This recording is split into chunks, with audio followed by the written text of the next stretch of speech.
by H.G. Wells. Chapter 15. The Man Who Was Running. In the early evening time, Dr. Kemp was sitting in his study in the Belvedere on the hill overlooking Burdock. It was a pleasant little room with 3 windows, north, west and south, and bookshelves covered with books and scientific publications, and a broad writing table, and underneath the north window a microscope, glass slips, minute instruments, some cultures, and scattered bottles of reagents. Dr. Kemp's solar lamp was lit, albeit the sky was still bright with the sunset light, and his blinds were up, because there was no offence of peering outsiders to require them pulled down.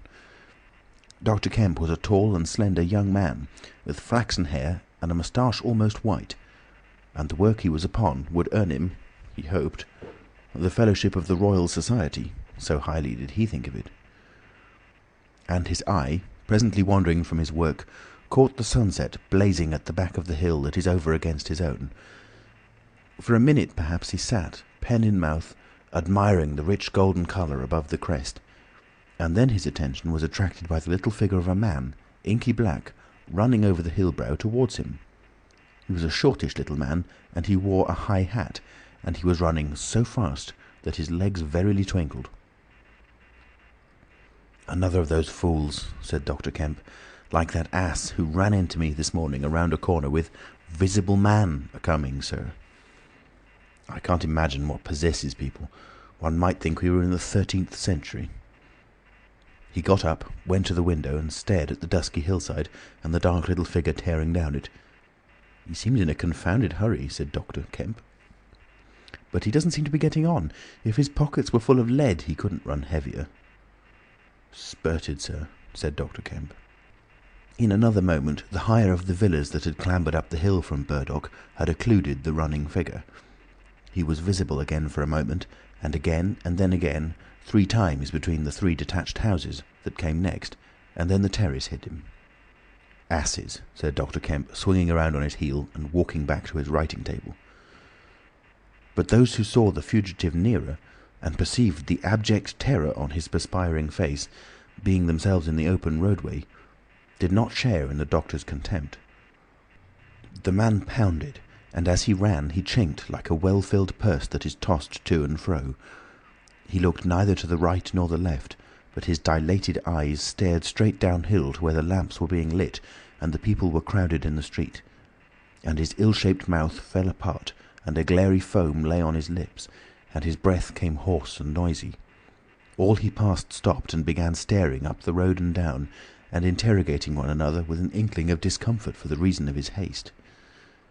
And then presently, far up the hill, a dog playing in the road yelped and ran under a gate, and as they still wondered something, a wind, a pad, pad, pad, a sound like a panting breathing, rushed by. People screamed. People sprang off the pavement. It passed in shouts. It passed by instinct down the hill. They were shouting in the street before Marvel was halfway there. They were bolting into houses and slamming the doors behind them, and with the news. He heard it and made one last desperate spurt. Fear came striding by, rushed ahead of him, and in a moment had seized the town. "The Invisible Man is coming! The Invisible Man!" Chapter 16. In the Jolly Cricketers. The Jolly Cricketers is just at the bottom of the hill, where the tram lines begin. The barman leant his fat red arms on the counter and talked of horses with an anaemic cabman, while a black-bearded man in a grey snapped up biscuit and cheese, drank Burton, and conversed in American with a policeman off duty. "What's the shouting about?" said the anaemic cabman, going off at a tangent, trying to see up the hill over the dirty yellow blind in the low window of the inn. Somebody ran by outside. "Fire, perhaps," said the barman. Footsteps approached, running heavily. The door was pushed open violently, and Marvel, weeping and dishevelled, his hat gone, the neck of his coat torn open, rushed in, made a convulsive turn, and attempted to shut the door. It was half held open by a strap. "Coming!" he bawled, his voice shrieking with terror. "He's coming! The Invisible Man! After me, for Gord's sake! Help! Help! Help!" "Shut the doors," said the policeman, Who's coming? What's the row?" He went to the door, released the strap, and it slammed. The American closed the other door. "Let me go inside," said Marvel, staggering and weeping, but still clutching the books. "Let me go inside. Lock me in somewhere. I tell you, he's after me. I gave him the slip. He said he'd kill me, and he will." "You're safe," said the man with the black beard. "The door's shut. What's it all about?"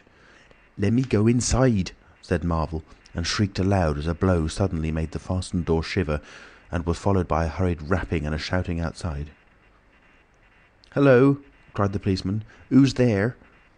Mr. Marvel began to make frantic dives at panels that looked like doors. "He'll kill me. He's got a knife or something, for God's sake." "Here you are," said the barman. "Come in here." And he held up the flap of the bar. Mr. Marvel rushed behind the bar as the summons outside was repeated. "Don't open the door!" he screamed. "Please don't open the door! Where shall I hide?" This invisible man, then?" asked the man with the black beard, with one hand behind him. "I guess it's about time we saw him."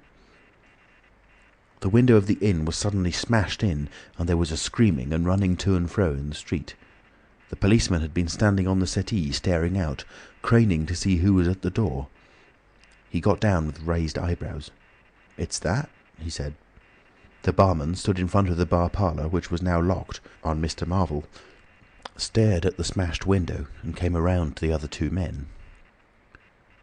Everything was suddenly quiet. "I wish I had my truncheon," said the policeman, going irresolutely to the door. "Once we open, in he comes. There's no stopping him." "Don't you be in too much hurry about that door," said the anaemic cabman anxiously. "Draw the bolts," said the man with the black beard. "And if he comes—" He showed a revolver in his hand. "That won't do," said the policeman. "That's murder." "I know what country I'm in," said the man with the beard. "I'm going to let off at his legs. Draw the bolts." "Not with that blinking thing going off behind me," said the barman, craning over the blind. "Very well," said the man with the black beard, and stooping down, revolver ready, drew himself. Barman, cabman, and policeman faced about. "Come in," said the bearded man in an undertone, standing back and facing the unbolted doors with his pistol behind him. No one came in. The door remained closed. 5 minutes afterwards, when a second cabman pushed his head in cautiously, they were still waiting, and an anxious face peered out of the bar parlour and supplied information. "Are all the doors of the house shut?" asked Marvel. "He's going round, prowling round. He's as artful as the devil." "Good Lord," said the burly barman. "There's the back. Just watch them doors, I say." He looked about him helplessly. The bar parlour door slammed, and they heard the key turn. "There's the yard door and the private door. The yard door—" He rushed out of the bar. In a minute he reappeared with a carving knife in his hand. "The yard door was open," he said, and his fat underlip dropped. "He may be in the house now," said the first cabman. "He's not in the kitchen," said the barman. "There's 2 women there, and I've stabbed every inch of it with this little beef slicer. And they don't think he's come in. They haven't noticed." "Have you fastened it?" asked the first cabman. "I'm out of frocks," said the barman. The man with the beard replaced his revolver, and even as he did so, the flap of the bar was shut down and the bolt clicked, and then with a tremendous thud, the catch of the door snapped and the bar parlour door burst open. They heard Marvel squeal like a caught leveret, and forthwith they were clambering over the bar to his rescue. The bearded man's revolver cracked, and the looking-glass at the back of the parlour starred and came smashing and tinkling down. As the barman entered the room, he saw Marvel, curiously crumpled up and struggling against the door that led to the yard and kitchen. The door flew open while the barman hesitated, and Marvel was dragged into the kitchen. There was a scream and a clatter of pans. Marvel, head down and lugging back obstinately, was forced to the kitchen door, and the bolts were drawn. Then the policeman, who had been trying to pass the barman, rushed in, followed by one of the cabmen, grabbed the wrist of the invisible hand that collared Marvel, was hit in the face and went reeling back. The door opened, and Marvel made a frantic effort to obtain a lodgment behind it. Then the cabman collared something. "I got him," said the cabman. The barman's red hands came clawing at the unseen. "Here he is," said the barman. Mr. Marvel, released, suddenly dropped to the ground and made an attempt to crawl behind the legs of the fighting men. The struggle blundered around the edge of the door. The voice of the Invisible Man was heard for the first time, yelling out sharply as the policeman trod on his foot. Then he cried out passionately and his fists flew round like flails. The cabman suddenly whooped and doubled up, kicked under the diaphragm. The door into the bar parlour from the kitchen slammed and covered Mr. Marvel's retreat. The men in the kitchen found themselves clutching at and struggling with empty air. "Where's he gone?" cried the man with the beard. "Out?" "This way," said the policeman, stepping into the yard and stopping. A piece of tile whizzed by his head and smashed among the crockery on the kitchen table. "I'll show him," shouted the man with the black beard, and suddenly a steel barrel shone over the policeman's shoulder, and 5 bullets had followed one another into the twilight whence the missile had come.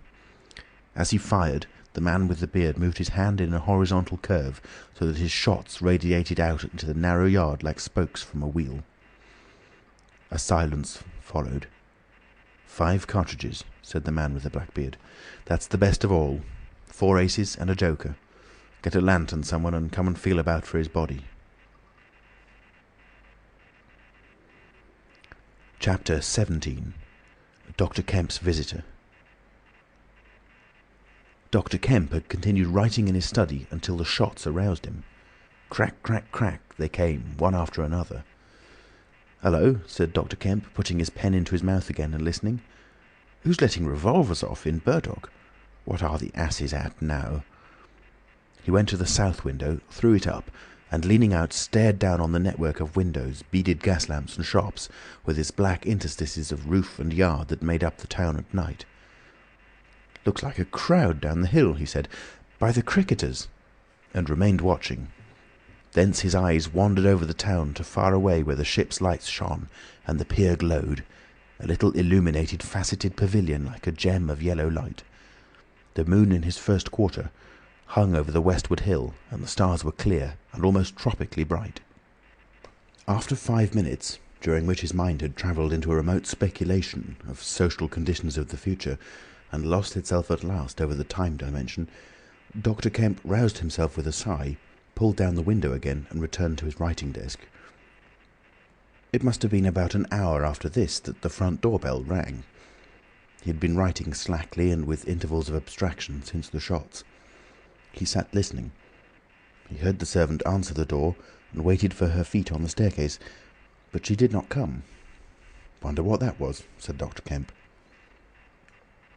He tried to resume his work, failed, got up, went downstairs from his study to the landing, rang, and called over the balustrade to the housemaid as she appeared in the hall below.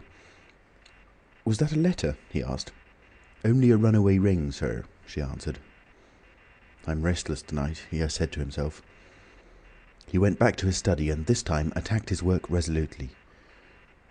In a little while he was hard at work again, and the only sounds in the room were the ticking of the clock and the subdued shrillness of his quill, hurrying in the very centre of the circle of light his lampshade threw on his table.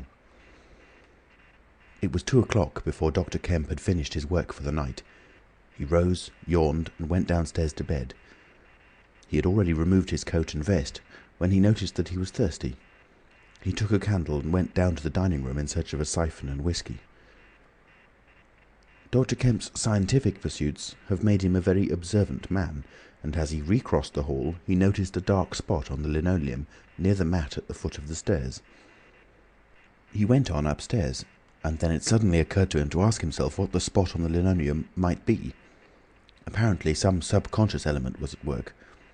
At any rate, he turned with his burden, went back to the hall, put down the siphon and whisky, and, bending down, touched the spot. Without any great surprise, he found it had the stickiness and colour of drying blood.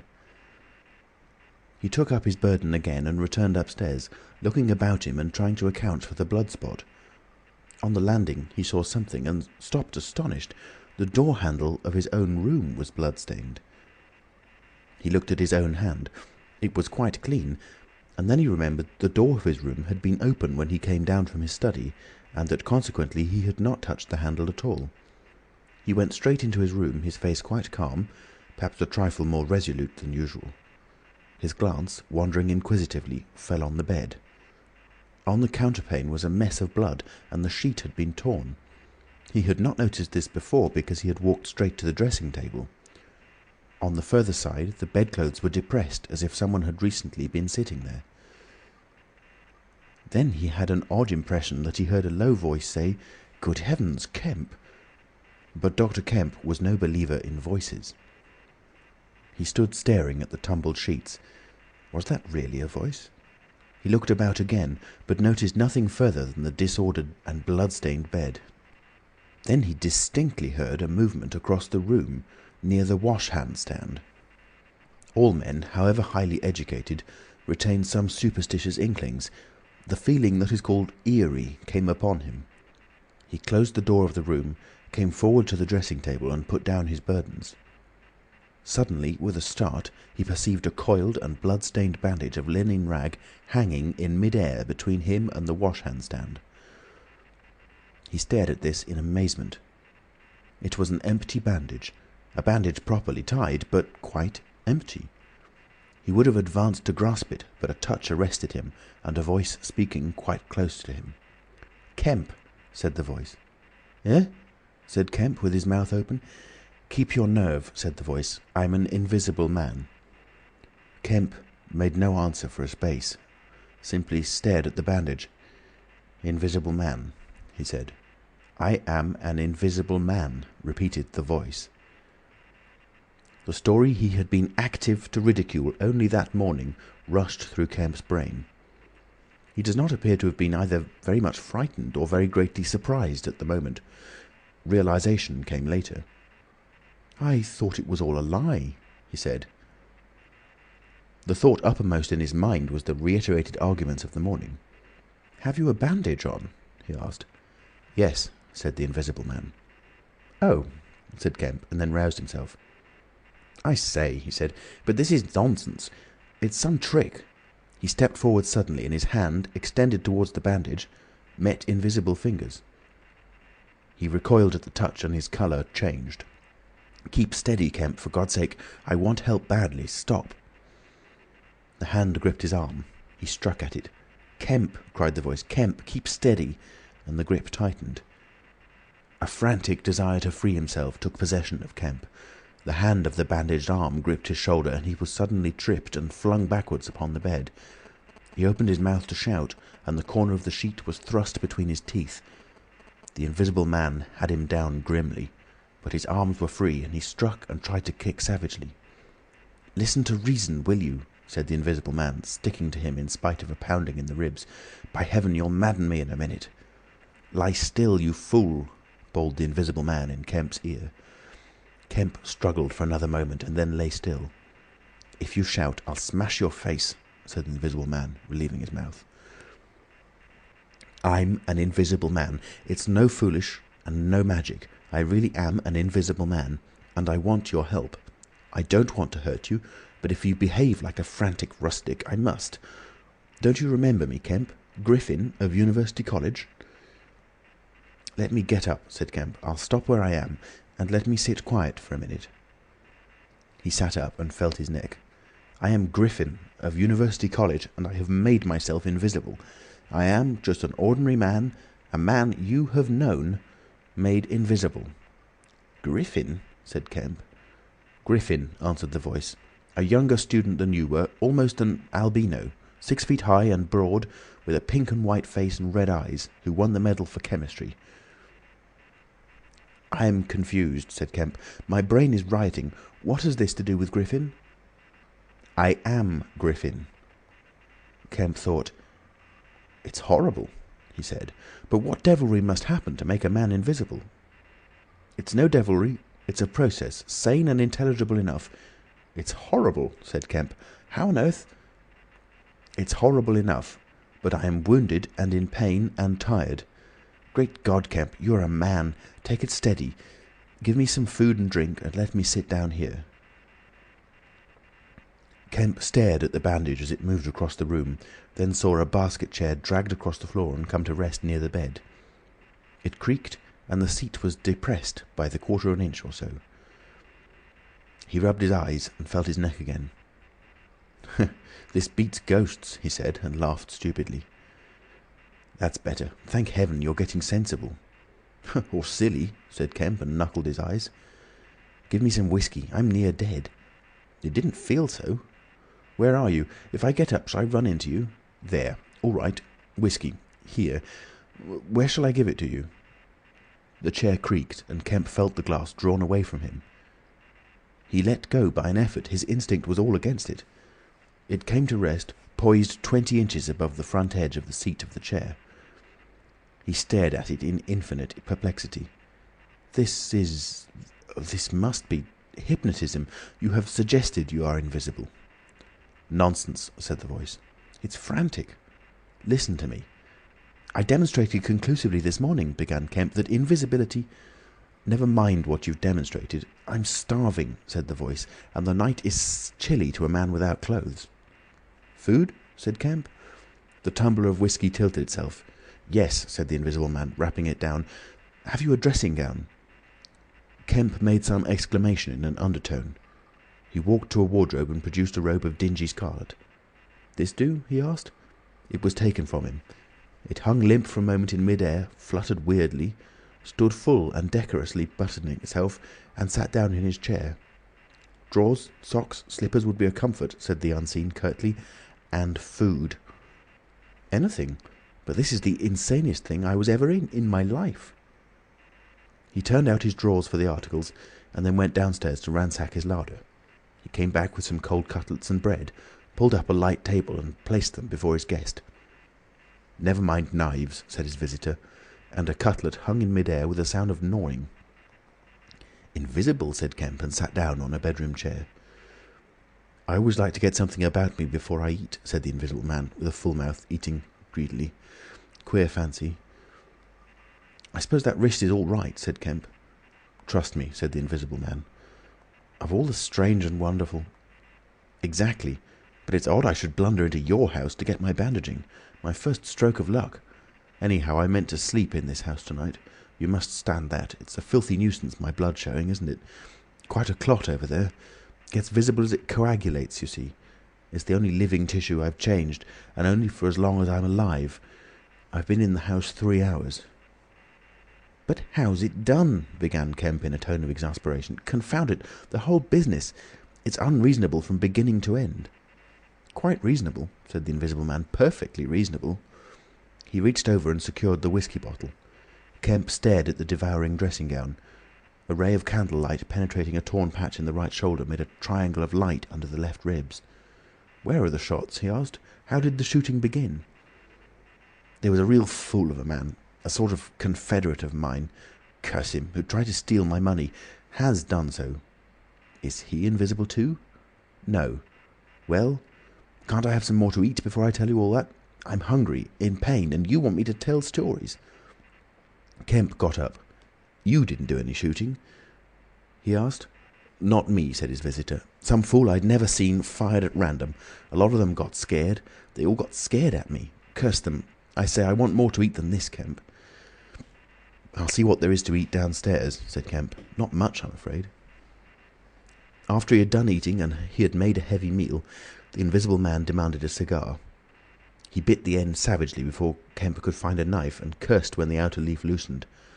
It was strange to see him smoking. His mouth and throat, pharynx and nares, became visible as a sort of whirling smoke cast. "This blessed gift of smoking," he said, and puffed vigorously. "I am lucky to have fallen upon you, Kemp. You must help me. Fancy tumbling on you just now. I'm in a devilish scrape. I've been mad, I think. The things I've been through. But we will do things yet. Let me tell you—" He helped himself to more whiskey and soda. Kemp got up, looked about him, and fetched a glass from his spare room. "It's wild, but I suppose I may drink. You haven't changed much, Kemp, these dozen years. You fair men don't. Cool and methodical, after the first collapse. I must tell you, we will work together." "But how was it all done?" said Kemp. "And how did you get like this?" "For God's sake, let me smoke in peace for a little while, and then I will begin to tell you." But the story was not told that night. The Invisible Man's wrist was growing painful. He was feverish, exhausted, and his mind came round to brood upon his chase down the hill and the struggle about the inn. He spoke in fragments of marvel. He smoked faster. His voice grew angry. Kemp tried to gather what he could. "He was afraid of me. I could see that he was afraid of me. said the Invisible Man many times over. "He meant to give me the slip. He was always casting about. What a fool I was. The cur! I should have killed him." "Where did you get the money?" asked Kemp abruptly. The Invisible Man was silent for a space. "I can't tell you tonight," he said. He groaned suddenly and leant forward, supporting his invisible head on invisible hands. "Kemp," he said, "I've had no sleep for near 3 days, except a couple of dozes an hour. I must sleep soon." "Well, have my room, have this room." "But how can I sleep? If I sleep he will get away." "Oh, what does it matter?" "What's the shot wound?" asked Kemp abruptly. "Nothing. Scratch and blood." "Oh God, how I want sleep." "Why not?"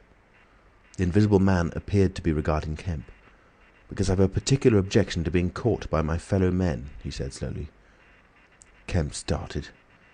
"Fool that I am," said the Invisible Man, striking the table smartly. "I've put the idea into your head." End of chapter 17. Read in Nottingham, England on the 5th of April 2006 by Alex Foster. www.alexfoster.me.uk